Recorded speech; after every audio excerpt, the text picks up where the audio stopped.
A quote that often comes to mind is Albert Einstein when he said, "We're not going to fix the problems we face using the same thinking we used when we created them."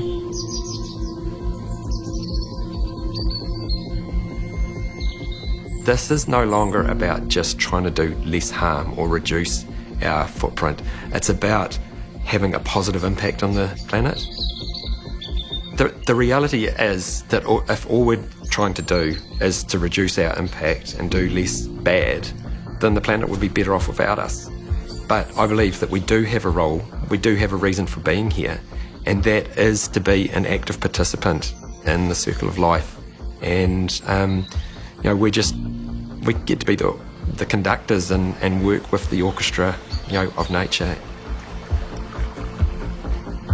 Well, we came from a very conventional background, completed a Bachelor of Agriculture at Massey University, and then when we came back to the farm, we joined local discussion groups which were really production focused, and a lot of young people involved in trying to push that production to the limits. And we got to a point where we kind of decided how much is enough, and it's just been a whole sort of learning journey through that time, which has sort of got us to this point now. The Mangarara is just over 600 hectares.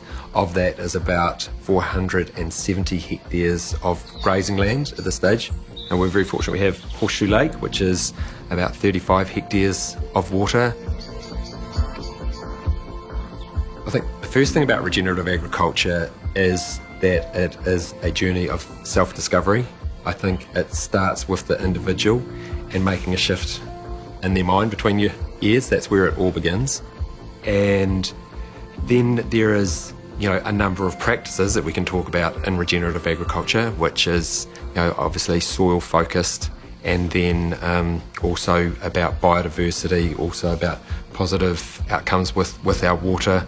It's also about making our farms more resilient and using less inputs and relying on those sort of off-farm inputs as all part of the process. A whole new world opens up once you kind of step into that paradigm, and then you just understand how much we don't know and how much more there is to learn.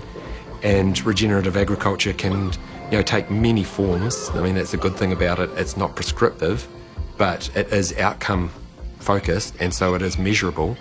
We're certainly very economically viable, and if anything, we expect to be maintaining our sort of stocking rates and productions, but also our input costs are a lot less.